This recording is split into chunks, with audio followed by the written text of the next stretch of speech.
ಯಾಕೆ ಕೋಪ? ಇವತ್ತು ನನ್ನ ಬರ್ಡೇ ಗೊತ್ತಾ? ಗೊತ್ತು, ಅದಕ್ಕೇನಿವಾಗ?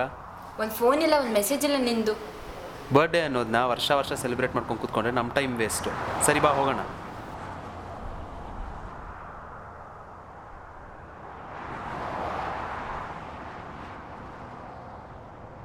ಸರಿ, ಎಲ್ಲೋಗೋಣ? ಈ ಜನ, ಟೆನ್ಷನ್, ಟ್ರಾಫಿಕ್, ಪೊಲ್ಯೂಷನ್ ಏನೂ ಇಲ್ಲದೆ ಇರೋ ವಿಶಾಲವಾಗಿರೋ ಜಾಗಕ್ಕೆ ನಾನು ಕರ್ಕೊಂಡು ಹೋಗು. ಸರಿ.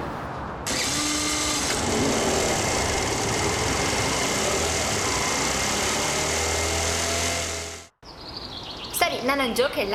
ಹೇಳು. ಬಟನ್ನ ತಗೊಂಡು ಮೇಲೆ ಕೆಸಿದ್ರೆ ಏನಾಗುತ್ತೆ? ಕರ್ಗೋಗುತ್ತೆ. ಇಲ್ಲ, ಬಟರ್ಫ್ಲೈ ಆಗುತ್ತೆ. ಥೂ, ಇದೆಲ್ಲ ಒಂದು ಜೋಕು.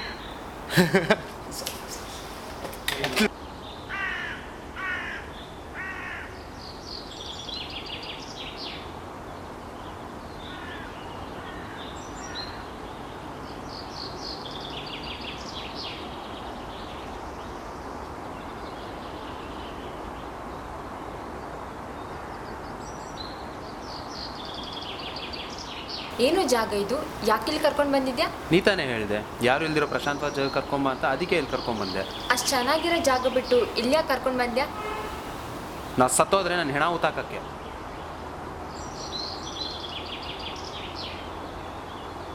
ಬಾರೆ ಹೋಗೋಣ. ನನ್ನ ಚಿನ್ನು ಬಾರೆ. ಹೇಯ್ ಸಿಡುಕ್ಮೂತಿ ಬಾರೆ. ಮೊಟ್ಟೆ ನನ್ನ ಮಗನೆ. ಸರಿ, ಒಂದು 2 ನಿಮಿಷ ಇಲ್ಲೇ ಇರು, ಫೋನ್ ಮಾಡಿ ಬರ್ತೀನಿ. ಸರಿ.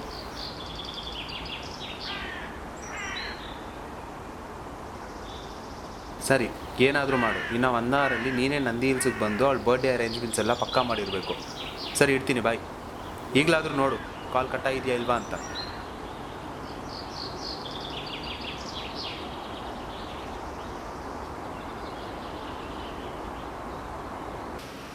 ರಂಜು, ರಂಜು, ರಂಜು, ಆಟ ಆಡಬೇಡ. ರಂಜು,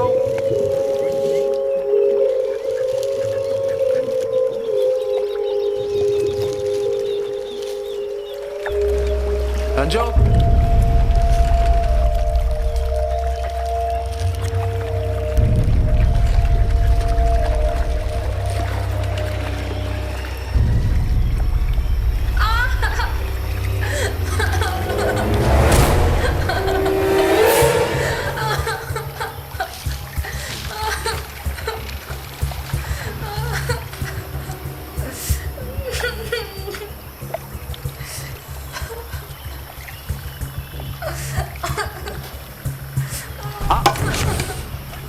ಅಮ್ಮ.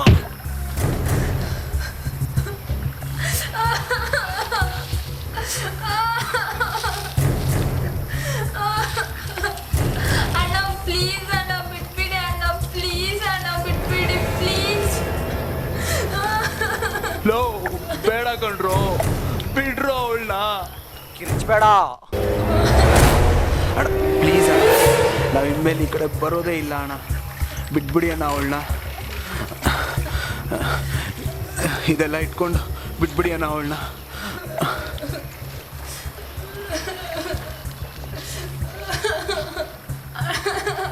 ಅಣ್ಣ ಪ್ಲೀಸ್ ಬಿಟ್ಬಿಡಕ್ಕೆ ಹೇಳಿ ಅಣ್ಣ ಪ್ಲೀಸ್, ಕೈ ಮುಗಿ ಕೇಳ್ಕೊತಾ ಇದ್ದೀನಿ ಪ್ಲೀಸ್. ಮುಂಚೆ ಕಟ್ಟೋ ಹುಡುಗರು ಇಂಚ್ ಬಟ್ಟೆ ಹಾಕಿರೋ ಹುಡುಗಿರ್ನ ನೋಡುವಾಗ ಹಂಚ್ ಮನೆ ಎಗ್ರಿ ಮಂಚ ಹುಡ್ಕೋ ಟೈಮಲ್ಲಿ ಹುಡುಗಿರ್ ಸಿಕ್ಬಿಟ್ರೆ ನಾವು ಬಿಟ್ಬಿಡ್ತೀವಾ? ಹೇಳ್ಕೊಂಡೋಗ್ರ ಅವಳನ್ನ. ಪ್ಲೀಸ್ ಅಣ್ಣ ಬಿಟ್ಬಿಡಿ ಪ್ಲೀಸ್.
ಇವ ಎದ್ದೇಳು, ಇವ ಎದ್ದೇಳು,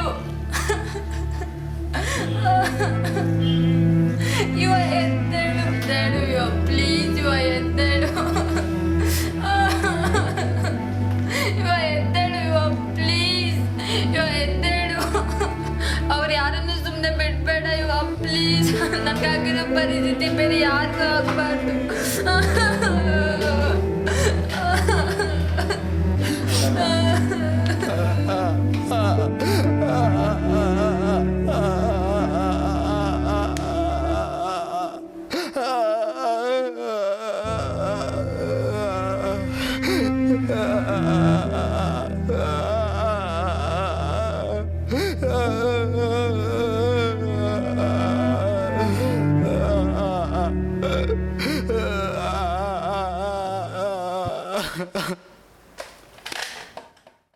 ನಮಸ್ಕಾರ ನ್ಯೂಸ್ 8, ನಾನು ನಿಮ್ಮ ಹರ್ಷವರ್ಧನ್. ನಂದಿಗಿರಿಧಾಮ ಪ್ರಕೃತಿ ಸೌಂದರ್ಯ ಹಾಗೂ ಪ್ರೇಮಿಗಳ ಕಲರವಕ್ಕೆ ಹೆಸರುವಾಸಿ.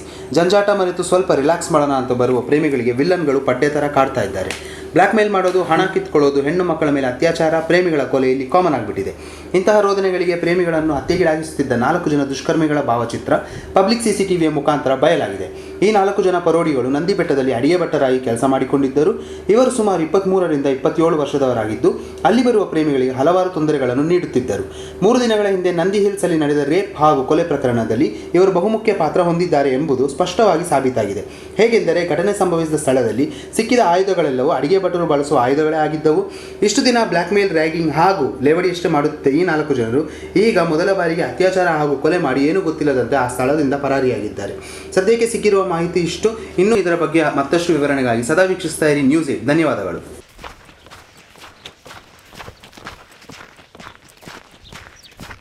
ಮಚ್ಚ ವಿಷಯ ಗೊತ್ತಾಯ್ತಾ? ಏನು ವಿಷಯ? ಅದೇ ಮಚ್ಚ ನಂದಿ ಹಿಲ್ಸ್ದು. ಸದಾ ಗೊತ್ತು ಬಿಡು. ಹ್ಞೂ ಮಚ್ಚ, ರೇಪಿಸ್ ಫೋಟೋನು ಲೀಕ್ ಆಗಿದೆ. ಒಳ್ಳೆ ಆಪರ್ಚುನಿಟಿ ಸಿಕ್ಕಿದೆ. ಇದನ್ನ ಇಟ್ಕೊಂಡು ಏನಾದರೂ ಒಳ್ಳೇದು ಮಾಡೋಣ. ಸರಿ, ಇವಾಗಿಂದ ಕೆಲಸ ಶುರು ಮಾಡೋಣ.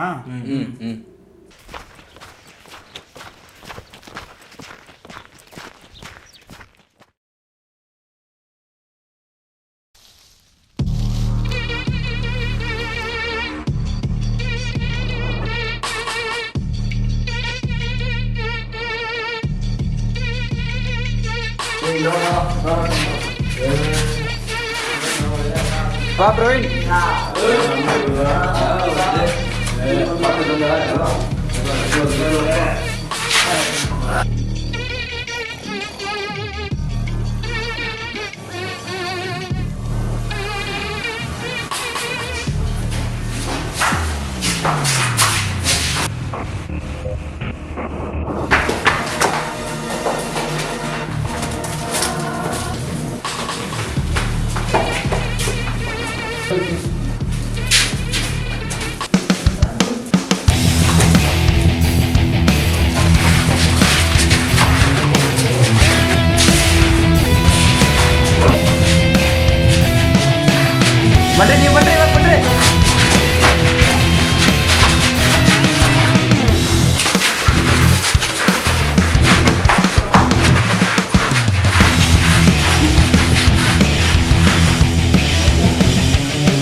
ನಮಸ್ಕಾರ.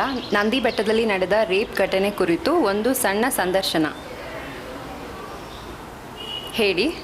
3 ತಿಂಗಳ ಹಿಂದೆ ನಂದಿ ಹಿಲ್ಸ್ನಲ್ಲಿ ರೇಪ್ ಕಮ್ ಮರ್ಡರ್ ಮಾಡೋ 4 ಜನ ನೀಚರು ಇವರೇ. ನೀವ್ಯಾರು? ಈ ವಾರ ಸಮಾಜದಲ್ಲಿ ಹೆಣ್ಮಕ್ಳ ಮೇಲೆ ಆಗ್ತಿರೋ ಲೈಂಗಿಕ ಕಿರುಕುಳ ತಡೆಗಟ್ಟಲು ನಿರ್ಮಿಸಿರುವ ಯುವಕರ ಸಂಘ. ಪೊಲೀಸವ್ರಿಗೆ ಸಿಗದಿರೋ ಇವರು ನಿಮ್ಮ ಕೈಗೆ ಹೇಗೆ ಸಿಕ್ಕಿದ್ರು? ಇವರ ಟೀಮ್ ಎಲ್ಲ ಕಡೆ ಹರಡಿದೆ. ಇವ್ರು ಕೊಟ್ಟರೆ ಇನ್ಫಾರ್ಮೇಷನ್ ಜಾಗ ಕಂಡಿಡ್ವಿ, ಸಿಕ್ಬಿದ್ರು. ನಾವು ಸ್ಟೂಡೆಂಟ್ಸ್ ಮೇಡಮ್ ನಾವೆಲ್ಲ ಒಂದು ಕಡೆ ಸೇರಿಕೊಂಡು ಏನಾದರೂ ಮಾಡೋಣ ಅಂತ ನಿರ್ಧಾರ ಮಾಡಿದ್ವಿ. ಅದಕ್ಕಂತಾನೆ ಒಂದು ಟೀಮ್ ಬೆಳೆಸ್ಕೊಂಡ್ವಿ. ನಾವು 24 ಗಂಟೆ ಬುಕ್ಸ್ ಇಟ್ಕೊಂಡು ತಿರ್ಗೋದು ಇಲ್ಲ, 24 ಗಂಟೆ ಕ್ಲಾಸ್ಗೂ ಹೋಗೋದಿಲ್ಲ. ನಮಗಿರೋ ಫ್ರೀ ಟೈಮಲ್ಲಿ ಏನಾದರೂ ಮಾಡೋಣ, ನಮ್ಮ ದೇಶಕ್ಕೆ ಏನಾದರೂ ಮಾಡೋಣ ಅಂತ ಪ್ರಯತ್ನ ಮಾಡ್ತಿದ್ದೀವಿ. ಇವ್ರನ್ನ ಪೊಲೀಸವ್ರು ಹ್ಯಾಂಡ್ ಓವರ್ ಮಾಡಲ್ವಾ? ಇಲ್ಲ, ಈಗಿನ ಕಾಲದಲ್ಲಿ ಒಂದು ಕಡೆ ರೇಪ್ ನಡೆದ್ರೆ ವಯಸ್ಸು ಹುಡುಗರಿಗೆ ಮಚ್ಚಿ ವಿಡಿಯೋ ಸಿಕ್ಕಿಲ್ವಾ? ವಯಸ್ಸು ಹುಡುಗರಿಗೆ ಅಯ್ಯೋ ಪಾಪ, ಆಂಟಿದಿರಿಗೆ ಕೂತ್ಕೊಂಡು ಮೀಟಿಂಗ್ ಹೊಡಿಯೋಕ್ಕೆ ಇದೊಂದೊಳ್ಳೆ ಕಟ್ಟೆ. ಅಂಕಲ್ದಿರಿಗೆ ಇದೆಲ್ಲ ಒಂದು ದೊಡ್ಡ ವಿಷಯನಾ? ಒಟ್ಟಿನಲ್ಲಿ ಪೊಲೀಸವ್ರಿಗೆ ಇದೊಂದು ಕೇಸು, ನಿಮ್ಮಂಥ ಮೀಡಿಯಾದವ್ರಿಗೆ ಇದೊಂದು ಬ್ರೇಕಿಂಗ್ ನ್ಯೂಸು, ಕಂಪ್ಲೇಂಟ್ ಕೊಟ್ಟವ್ರಿಗೆ ಹೆವಿ ಲಾಸು.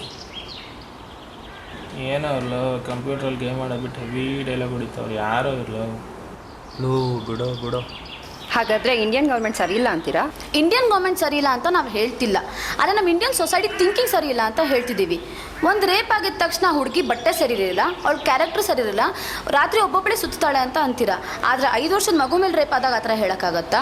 ಫುಲ್ ಬಟ್ಟೆ ಹಾಕೊಂಡ್ರೆ, ಬುರ್ಕಾ ಹಾಕೊಂಡ್ರೆ ಒಬ್ಬ ಹುಡುಗಿ ಬಗ್ಗೆ ಆ ಥರ ಹೇಳೋಕ್ಕಾಗತ್ತಾ? ಅಥವಾ ವಯಸ್ಸಾಗಿರೋ ಅಜ್ಜಿ ಬಗ್ಗೆ ಆ ಥರ ಹೇಳೋಕ್ಕಾಗತ್ತಾ? ಇಲ್ಲ ತಾನೇ. ಮತ್ತು ಇನ್ನೇನು ಮಾಡ್ಬೇಕಂತಿದ್ರೆ ಕರೆಕ್ಟಾಗಿ ಹೇಳಿ. ಇವಾಗ ಒಬ್ಬ ತಪ್ಪು ಮಾಡಿದ್ರೆ ಅವನಿಗೆ ಪನಿಷ್ಮೆಂಟ್ ಸಿಗುತ್ತೆ. ಅದ್ರ ಏನಂತ ಅವನಿಗೆ ಮಾತ್ರ ಗೊತ್ತಿರುತ್ತೆ. ಪಶ್ಚಾತ್ತಾಪ ಪಟ್ಟರೆ ಅವನು ಮಾತ್ರ ಪಡ್ತಾನೆ. ಅದರಿಂದ ಏನು ಪ್ರಯೋಜನ? ಮಾಡಿರೋ ತಪ್ಪು ಸರಿ ಹೋಗುತ್ತಾ? ಆದರೆ ಸುಮಾರು ಜನ ಅವರವ್ರ ಜೋಶಲ್ಲಿ ಅದೇ ಥರ ತಪ್ಪು ಮಾಡ್ತಾನೆ ಇರ್ತಾರೆ. ಅವರಿಗೆ ಇವನ ನೋವೇನಂತ ಗೊತ್ತಿಲ್ಲ. ಅಬ್ಬಬ್ಬ 10 ವರ್ಷ ಜೈಲು, ಇಲ್ಲಾಂದರೆ ನೇಣು. So what I am trying to tell is, ಇಂಥವ್ರಿಗೆ ಕೊಡೋ ಪನಿಷ್ಮೆಂಟ್ ಬೇರೆಯವ್ರಿಗೆ ಉಪಯೋಗ ಆಗೋ ಥರ ಇರಬೇಕು. ಅದು ಹೇಗೆ? ಹೇಗಂದರೆ ಹೇಳ್ತೀನಿ ಕೇಳಿ. ನಮ್ಮ ದೇಶದಲ್ಲಿ ಕಿಡ್ನಿ ಫೇಲ್ಯೂರ್, ಹಾರ್ಟ್ ಫೇಲ್ಯೂರ್, ಕಣ್ಣಿಲ್ದಿರೋ ಎಷ್ಟೋ ಜನ ಸಫರ್ ಆಗ್ತಿದ್ದಾರೆ. ದುಡ್ಡಿರೋರು ಹೇಗೋ ಖರ್ಚು ಮಾಡಿ ಅವ್ರನ್ನ ಉಳಿಸ್ಕೊತಿದ್ದಾರೆ. ದುಡ್ಡಿಲ್ದಿರೋ ಬಡವರು ಸಫರ್ ಆಗ್ತಿದ್ದಾರೆ. ಅವ್ರಿಗೆ ಬೇಕಾಗಿರೋರನ್ನ ಉಳಿಸ್ಕೊಳಕ್ಕೆ ಆಗ್ತಿಲ್ಲ. ಅಂಥ ಕಷ್ಟಪಡೋ ಜನಗೆ ಇಂಥ ನೇಚರ್ ಆರ್ಗನ್ಸ್ನ ಡೊನೇಟ್ ಮಾಡೋಣ ಅಂದ್ಕೊಂಡಿದ್ದೀವಿ. ನಿಮ್ಮ ಇಂಟೆನ್ಷನ್ ಏನೋ ಒಳ್ಳೆಯದು, ಆದರೆ ಇದು ಇಲ್ಲೀಗಲ್ ಅನ್ಸಲ್ವಾ? ಹಾಗಾದರೆ ರೇಪ್ ಮಾಡಿ ಕೊಲೆ ಮಾಡೋದು ಲೀಗಲು, ನಾವು ಇಂಥ ಉಪಯೋಗ ಥರ ಮಾಡಿದ್ರೆ ಅದು ಇಲ್ಲಿಗಲ್ಲ. ಪೊಲೀಸರು ಗೌರ್ಮೆಂಟವ್ರಿಗೆ ನಾವು ಒಂದೇ ಒಂದು ಮಾತು ಹೇಳ್ತೀವಿ, ನೀವು ಇಂಥ ಪನಿಷ್ಮೆಂಟ್ನ ಇಂಪ್ಲಿಮೆಂಟ್ ಮಾಡೋವರೆಗೂ ನಾವು ಇದನ್ನು ಮುಂದುವರಿಸ್ತಾನೆ ಇರ್ತೀವಿ. According to human rights, we are supposed to value each and every life. Every life has to be respected and given a chance to live. ಜೈಲಲ್ಲಿ ಕಷ್ಟಪಟ್ಟಿರ್ತಾನೋ ಎಲ್ಲೋ ಗೊತ್ತಿಲ್ಲ, ಒಂದೇ ರೂಮಲ್ಲಿ ಇದ್ದು ಜೈಲಿಂದ ಹೊರ ಬಂದ ತಕ್ಷಣ ಸಮಾಜವನ್ನು ಅದೇ ದೃಷ್ಟಿಯಿಂದ ನೋಡುತ್ತೆ. ಅವನಿಗೂ ಜೀವನದಲ್ಲಿ ಬದುಕಕ್ಕೆ ನೆಮ್ಮದಿ ಇರೋದಿಲ್ಲ. ಅಕಸ್ಮಾತಾಗಿ ಬದಲಾಗಿದ್ದರೂ ಅವ್ನು ನಂಬೋರು ಯಾರೂ ಇರೋದಿಲ್ಲ. ಭಾರತ ಸರ್ಕಾರ 10 ವರ್ಷ ಜೈಲು ಶಿಕ್ಷೆ ಕೊಡೋದ್ರ ಬದಲು ಇವನಿಗೆ ಈ ಶಿಕ್ಷೆ ಕೊಟ್ಟೆ ಸಾಯಿಸ್ಬಿಡೋಣ. You can't donate the organs like that and all. ಇದೇನು ಹುಡುಗಾಟನ ಅಥವಾ ಚಿಕ್ಕ ಮಕ್ಕಳಾಟನ ಬೇರೆಯವ್ರ ಆರ್ಗನ್ಸ್ನ ಕಿತ್ಕೊಡಕ್ಕೆ? ಮತ್ತು ಇವ್ರಿಗೆಲ್ಲ ಏನು ಮಾಡೋಣ, ನೀವೇ ಹೇಳಿ. ಪೊಲೀಸಿಗೆ ಒಪ್ಸ್ರಿ, ಅದನ್ನೆಲ್ಲ ನೋಡ್ಕೊಳ್ಳೋಕೆ ಕೋರ್ಟ್ ಇದೆ, ಗೌರ್ಮೆಂಟ್ ಇದೆ. 10 ವರ್ಷನೋ 12 ವರ್ಷನೋ ಜೈಲಿಗೆ ಹಾಕ್ತಾರೆ. ನಿಮಗೆ ಯಾಕ್ರಿ ತಲೆನೋವು? ತಪ್ಪು ಮಾಡ್ತಿದ್ದೀರಾ? ಇದನ್ನೆಲ್ಲ ಕೇಳಕ್ಕೆ ನೀವ್ಯಾರಿ ಕೊಟ್ಟಿದ್ದೀನಿ ತಪ್ಪವರು? ಸಾಯಂಕಾಲ ಆದಮೇಲೆ ಸಾರೆ ಕುಡಿದ್ಬಿಟ್ಟು ಅಲ್ಲಿ ಇಲ್ಲಿ ಸಮಸ್ಯೆ ಮಾಡಿಕೊಂಡು ಸಾಧಾರಣವಾಗಿ ಸಾಯೋ ಸಾಮಾನ್ಯ ವ್ಯಕ್ತಿ ಅಂದ್ಕೊಂಡ್ರಿ ನಮ್ಮ ಸದಾ ಯಾವಾಗಲೂ ಸಾಯೋಕ್ಕಿಂತ ಮುಂಚೆ ಏನಾದರೂ ಸಾಧಿಸ್ಬೇಕು ಅಂದ್ಕೊಂಡಿರೋ ಸ್ಟೂಡೆಂಟ್ಸ್ ರೀ. ಒಳ್ಳೇದು ಮಾಡಿ, ಆದರೆ ಇಲ್ಲೀಗಲ್ ದಾರಿನ ಹಿಡಿಬೇಡಿ. ಇದನ್ನು ಯಾರೂ ಒಳ್ಳೇದನ್ನಲ್ಲ, ಹುಚ್ಚಾಟ ಅಂತಾರೆ. ಬೇರೆಯವ್ರಿಗೆ ಒಳ್ಳೇದು ಮಾಡೋಕ್ಕೆ ಹೋಗಿ ನೀವ್ಯಾಕೆ ಈ ತೊಂದರೆ ಸಿಗಾಕೋತೀರಾ? ಇದರಿಂದ ಮುಂದೆ ತಪ್ಪು ಮಾಡೋದಂತ ತಡೆಯೋಕ್ಕಾಗತ್ತಾ? ತಪ್ಪು ಮಾಡಿದವ್ರನ್ನ ತಡೆಯೋಕ್ಕಾಗಲ್ಲ, ಆದರೆ ಅವ್ರನ್ನ ಆದರೆ ಅವ್ರನ್ನ ಉಪಯೋಗಿಸ್ಕೊಂಡು ಒಳ್ಳೆ ಕೆಲಸ ಮಾಡ್ಬೋದಲ್ಲ. ನಂದಿ ಹಿಲ್ಸಲ್ಲಿ ನಡೆದ ರೇಪ್ ಘಟನೆ ಕುರಿತು ಯುವರ ಟೀಮ್ ಜೊತೆ ಚರ್ಚೆ ನಡೆಸಿದ್ವಿ. ಇದರ ಸಂಕ್ಷಿಪ್ತ ಸುದ್ದಿಗಳಿಗಾಗಿ ನೋಡ್ತಾ ಇರಿ ನ್ಯೂಸ್ 8. ಕ್ಯಾಮ್ರಾ ಪರ್ಸನ್ ಶ್ರೀ ಜೊತೆ Chandana, news 8 Bengaluru. Of the camera. Personal ಆಗಿ ನನಗೆ ನಿಮ್ಮ ಅಪ್ರೋಚ್ ತುಂಬ ಇಷ್ಟ ಆಯಿತು. ನಮ್ಮಂಥ ಹೆಣ್ಮಕ್ಳ ಮೇಲೆ ನಿಮಗಿರೋ ಕನ್ಸರ್ನ್ ತುಂಬ ಚೆನ್ನಾಗಿದೆ. ಬಟ್ ಹುಷಾರಾಗಿ ಮಾಡಿ. All the best.